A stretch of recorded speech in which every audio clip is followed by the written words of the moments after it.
There is a strange kind of stupidity that has nothing to do with intelligence.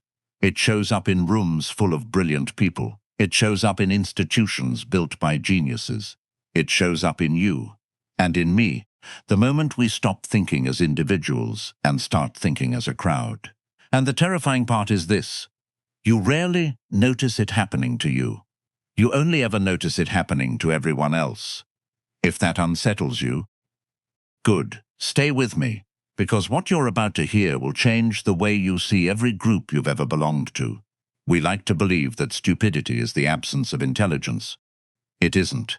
Some of the most catastrophic collective failures in human history were carried out by rooms full of highly educated people, each one individually capable of extraordinary reasoning. What failed wasn't their minds. It was something that happens the moment a mind merges with a crowd. Something ancient, automatic, and almost invisible from the inside. This is a story about that merging, about what happens to human thought the moment it stops belonging to a person and starts belonging to a group, and about a specific danger, quietly accelerating in our own time, that a psychologist warned us about nearly a century ago. Long before smartphones, long before algorithms, long before any of us could have imagined how fast this warning would come true. By the end of this, you will understand why the smartest people you know can say the most unthinking things the moment they're surrounded by people who agree with them. You will understand why certainty feels so good and costs so much. And you will understand the one skill almost nobody is taught anymore. The skill that determines whether a mind stays a mind or quietly dissolves into a herd. Let's begin where the warning itself began. In the years following the two great wars of the 20th century, a psychologist sat down to ask a question that terrified him more than any external enemy ever had. He had watched entire nations, educated, cultured, technologically advanced nations, participate willingly in atrocities that, individually, almost none of their citizens would have committed alone. Not because those people were monsters, because something happens to moral reasoning the instant it becomes collective. He called it mass-mindedness, a state in which the individual, absorbed into a large enough group, effectively stops existing as a separate moral agent. The group develops something like its own psychology, its own appetite, its own blind spots, and the individual mind, however brilliant, gets quietly absorbed into it. The way a single drop of water loses its shape the moment it joins the ocean. Here's what almost nobody notices about this process. It doesn't feel like losing your mind. It feels like finding your people. That's the trap. That's always been the trap. Think about the last time you felt completely certain about something, completely aligned with everyone around you, completely sure that anyone who disagreed simply didn't understand. That feeling is intoxicating. It feels like clarity. It feels like belonging. But it is very often the exact moment critical thinking quietly leaves the room, disguised as conviction. Let's talk about an experiment that still unsettles psychologists decades later. In the 1950s, a researcher gathered small groups of people and showed them a simple line on a card, then asked them to match it to one of 3 other lines of obviously different lengths. The correct answer was not ambiguous. A child could get it right. But there was a catch. Every other person in the room was secretly an actor, instructed to confidently give the wrong answer. And here is what happened, again and again, in room after room. About 1 in 3 participants, faced with a group unanimously insisting that the short line was the long one, abandoned the evidence of their own eyes and agreed with the group. Not because they were stupid. Because the discomfort of disagreeing with a unanimous crowd felt, on some ancient biological level, more dangerous than being wrong. This is where things become interesting, because that experiment used a line on a card, something trivial, something with 0 emotional stakes. Now imagine the pressure to conform when the subject isn't a line on a card, but your identity, your politics, your sense of who the good people are and who the dangerous people are. The pull toward the group's answer doesn't shrink under that pressure. It multiplies. There's an unexpected fact buried inside that same body of research that almost nobody remembers, and it might be the most hopeful detail in the entire story. When even one other person in the room broke from the group and gave the correct answer, conformity collapsed dramatically. It didn't take a majority to restore someone's confidence in their own eyes. It took exactly one dissenting voice. One person willing to say the uncomfortable, obvious truth out loud was enough to give everyone else permission to trust themselves again. Hold on to that detail, because it will matter enormously by the end of this story. It's worth pausing here to notice something almost nobody says out loud about intelligence itself. We tend to assume that smarter people are naturally more resistant to this kind of collective distortion, more able to reason their way out of a crowd's mistaken certainty. The research tells a far more humbling story. Intelligence, it turns out, is remarkably good at one thing above all others: constructing sophisticated, articulate justifications for whatever the group already believes. A brilliant mind inside a mistaken crowd doesn't usually break free of the mistake. It becomes the crowd's most persuasive defender, because it has more cognitive horsepower available to rationalize the shared conclusion. This is why some of history's most educated societies have produced some of its most catastrophic collective decisions. Intelligence was never the safeguard people assumed it to be. Independent judgment was always the safeguard, and the two are not the same thing at all. A decade after that experiment with the lines, a different researcher ran a study that has haunted psychology ever since. He wanted to understand how ordinary, decent people could participate in atrocities simply because someone in a position of authority told them to. He brought volunteers into a laboratory and instructed them to administer what they believed were increasingly painful electric shocks to another person, every time that person answered a question incorrectly. The shocks weren't real. The person receiving them was an actor, performing distress on the other side of a wall. But the volunteers didn't know that. What happened next stunned even the researcher who designed the study. A majority of ordinary people, otherwise kind, otherwise reasonable, continued administering what they believed were dangerous, possibly lethal shocks, simply because a calm authority figure standing beside them said, "Please continue. The experiment requires that you continue," not because they were cruel. Because something in the presence of confident authority quietly switches off the part of the mind responsible for independent moral judgment, and hands that judgment over to whoever seems most certain in the room. This is the same mechanism, wearing a different mask. It isn't only a crowd of peers that can dissolve independent thought. A single confident voice, positioned as an authority, can do it just as effectively, sometimes with even less resistance, because questioning authority carries its own ancient, evolutionary discomfort.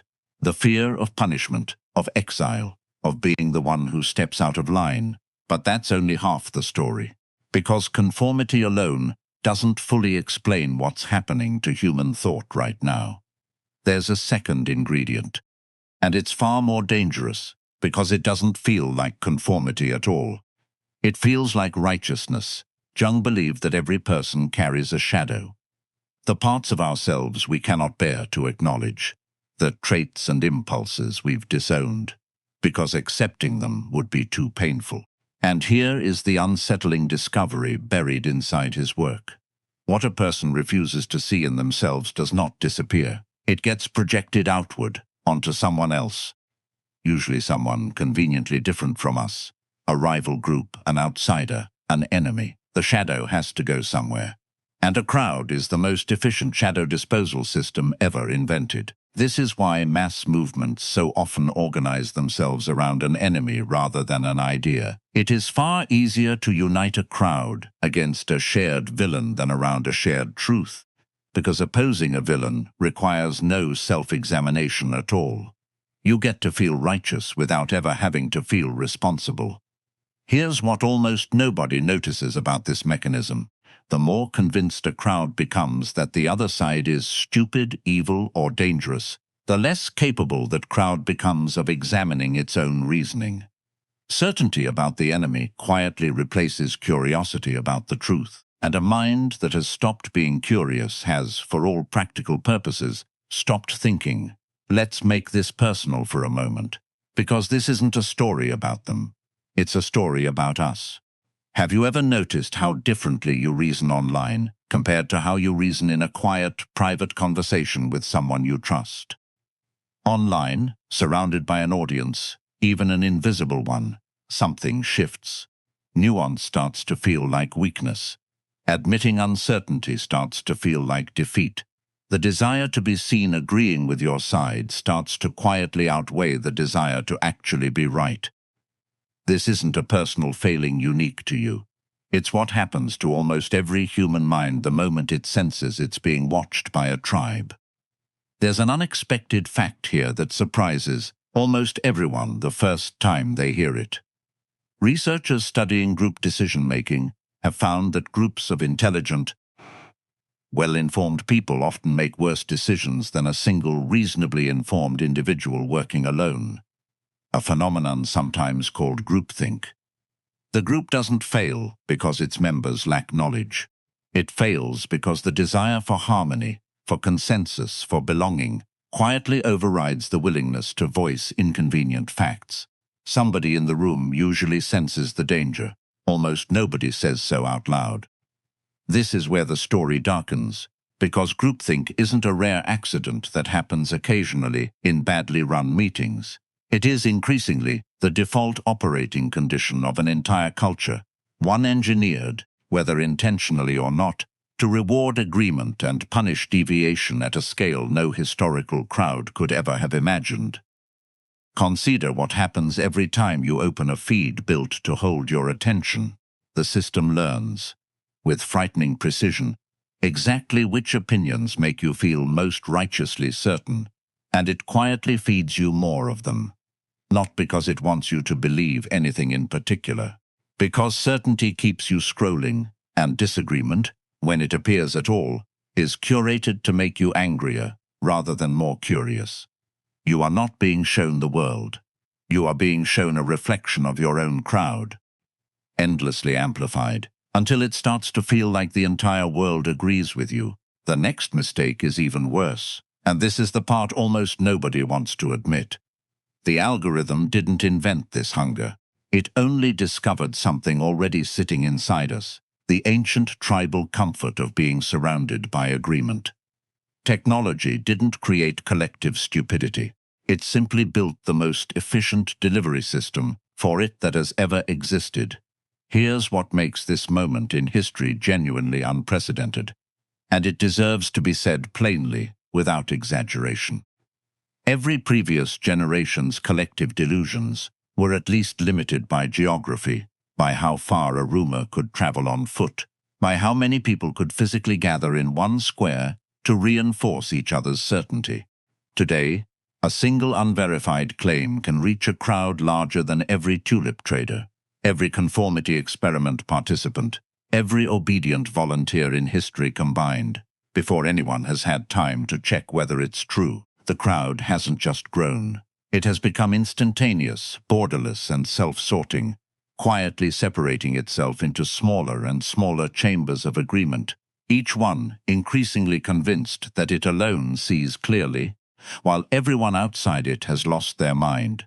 And here is the part that should genuinely concern you, regardless of which chamber you happen to occupy. Every single one of those chambers feels, from the inside, exactly like clarity. Nobody experiences groupthink as groupthink while it's happening. It always feels, in the moment, like finally waking up, like finally seeing what everyone else has been too blind or too brainwashed to notice. That feeling of sudden clarity is precisely what should invite the most suspicion, not the least, because it is the exact emotional signature mass-mindedness has always produced. In every century, in every culture, long before any of today's technology existed to accelerate it. Let's talk about a businessman who became, unintentionally, one of history's most studied case studies in groupthink. In the mid-1980s, engineers working on a spacecraft launch raised serious, specific concerns about a critical component failing in cold weather. They were right. Their data was sound. But in the meeting where the final decision was made, the engineers were vastly outnumbered by managers eager to avoid another costly delay, eager to preserve a sense of unified confidence, eager not to be the ones who single-handedly stopped a mission. Everyone else wanted to proceed with. The launch went ahead. The failure the engineers predicted happened almost exactly as described, and it ended in catastrophe, watched by millions. What makes this story so haunting isn't that nobody saw the danger. Someone always sees the danger. What makes it haunting is how easily a room full of intelligent, well-meaning people can talk themselves out of an inconvenient truth, simply because disagreeing with the group in that moment felt more costly than staying silent. This is the mechanism, again and again, across history, across boardrooms, across nations, across your own group chats. The individual mind sees clearly.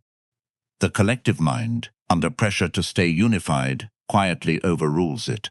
History offers an even older version of this same pattern, one that has nothing to do with technology or modern institutions at all. In the 17th century, an entire nation became gripped by a collective conviction that tulip bulbs, ordinary flowers, were worth more than houses. Prices climbed for months, driven not by any real change in the value of a flower, but by the simple, self-reinforcing fact that everyone around each buyer seemed convinced prices would keep rising. Merchants who privately doubted the madness bought anyway, terrified of being the only one left behind. Then, almost overnight, the confidence evaporated, the prices collapsed, and thousands of ordinary people who had trusted the certainty of the crowd woke up financially ruined by a flower. Nobody forced them to believe it. No algorithm existed to manufacture their certainty. All it took was enough people, confidently agreeing with each other, for an entire population of otherwise sensible individuals to abandon their own judgment in favor of the group's momentum. Collective stupidity, it turns out, does not need modern technology to spread. It only ever needed people, and enough of them convinced simultaneously. But this creates another problem, and it might be the most uncomfortable one yet. If groups are this vulnerable to losing their capacity for independent thought, what happens to a society where nearly every waking hour is now spent inside some kind of group? An online tribe, a curated feed, an algorithmically sorted echo chamber that never runs out of agreement. What happens when the moments of true solitude, the quiet spaces where independent thought used to happen, are almost completely gone? Jung had an answer to this, decades before any of it existed in its current form, and it is somehow more relevant now than when he first proposed it. He believed that psychological health depended on a process he called individuation, the long, often uncomfortable work of becoming a distinct self, separate from the collective, capable of holding your own values, even when the crowd around you disagrees. He warned that a society which loses touch with individuation becomes dangerously easy to manipulate, because a person who has never developed an independent center of gravity will always eventually borrow one from whichever crowd shouts loudest. Here's where things become interesting, because individuation doesn't mean isolation, and it doesn't mean contrarianism for its own sake. A person who simply disagrees with every group out of habit hasn't escaped the herd. They've just joined a smaller, more self-congratulatory herd built around the identity of being the one who disagrees. True independent thought is quieter than that. It doesn't need an audience. It doesn't perform itself. It simply asks, privately, honestly, again and again, is this actually true, or does it only feel true because everyone around me believes it? That question is almost extinct in public life right now. And here's an unexpected fact worth sitting with. Historically, the societies most vulnerable to catastrophic collective decisions were not the ones lacking information. They were the ones lacking dissent. environments where disagreement had become so socially expensive that even people who privately doubted the group's direction chose silence over honesty. Silence, multiplied across enough people, looks exactly like consensus, even when it is actually just fear wearing consensus's mask. Most people stop here, satisfied with the diagnosis, comforted by the idea that this problem belongs to other people, extremists, conspiracy theorists, people on the opposite side of whatever debate they personally care about, which is exactly why they never actually solve it. Because collective stupidity's cleverest trick is convincing every individual crowd that the danger only exists in the other crowd. What happens next surprises almost everyone. The antidote to collective stupidity is not more information. We already have more information available to a single human being right now than entire civilizations once possessed, and it hasn't made us noticeably wiser as a species. Information was never the missing ingredient. The missing ingredient is something much older and much harder to manufacture at scale. The willingness to sit uncomfortably with a question before rushing toward the safety of a shared answer. This is a skill, not a personality trait, and like any skill, it can be practiced. It looks like pausing before sharing something that confirms exactly what you already believed, and asking what evidence would need to exist to change your mind. It looks like deliberately reading the strongest version of an argument you disagree with, rather than the weakest, most easily mocked version your own side keeps circulating. It looks like noticing the specific physical sensation of righteous certainty in your own chest, and treating that sensation not as proof you're right, but as a signal worth double-checking. There's a smaller, quieter practice underneath all of this, and it's worth naming directly, because vague advice to think for yourself rarely survives contact with real life. Independent thought is not a single heroic act. It's a habit built from very small moments. The moment you notice you're about to repost something because it feels satisfying rather than because you've checked it. The moment you catch yourself assuming the worst about someone, simply because everyone in your circle already has. The moment a piece of news arrives that confirms exactly what you expected, and some quiet part of you feels a flicker of pleasure at being right, a flicker worth pausing on rather than acting on. None of this requires becoming a hermit or rejecting community altogether. Human beings were never designed to think in total isolation, and a person who abandons every group in the name of independence usually just ends up lonelier, not wiser. The goal was never to leave the crowd. The goal is to remain inside it, without dissolving into it, to belong to a group the way a single instrument belongs to an orchestra, contributing its own distinct sound, rather than the way a drop of water belongs to an ocean, losing its shape entirely the moment it joins. This is uncomfortable work, and it will not make you popular. Individuation rarely does. The crowd does not reward the person who asks inconvenient questions in the middle of shared certainty. It tends to reward the person who says, more loudly and more confidently than anyone else, exactly what the group already wants to hear. But here is the quiet, strengthening truth underneath all of this. A single clear-thinking individual, even surrounded by a confused crowd, retains a kind of power the crowd itself can never have. The crowd can only ever repeat itself, louder and louder. The individual can still quietly think something new. Let's return to that engineer, the one who saw the danger in the cold weather launch and said so, and was overruled anyway. His name has mostly been forgotten by history, but the lesson he embodies has not. He didn't stop the disaster, but he did something almost more important, something that outlived the immediate tragedy. He proved that the truth had been visible the entire time, sitting quietly inside one clear mind, waiting for a room full of people to have the courage to listen to it, instead of to each other.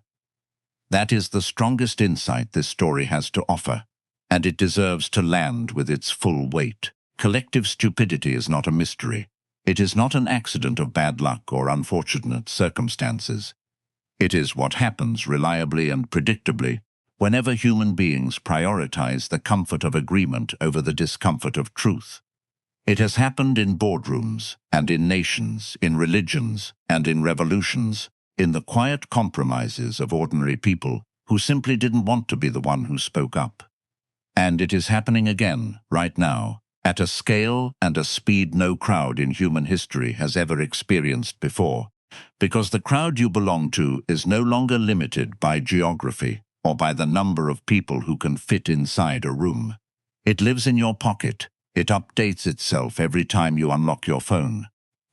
It has learned exactly which certainties make you feel most at home, and it will keep offering them to you for as long as you're willing to accept them without question.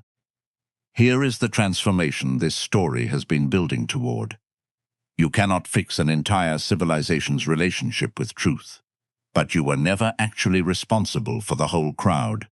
You are only ever responsible for the one mind you actually have access to, your own.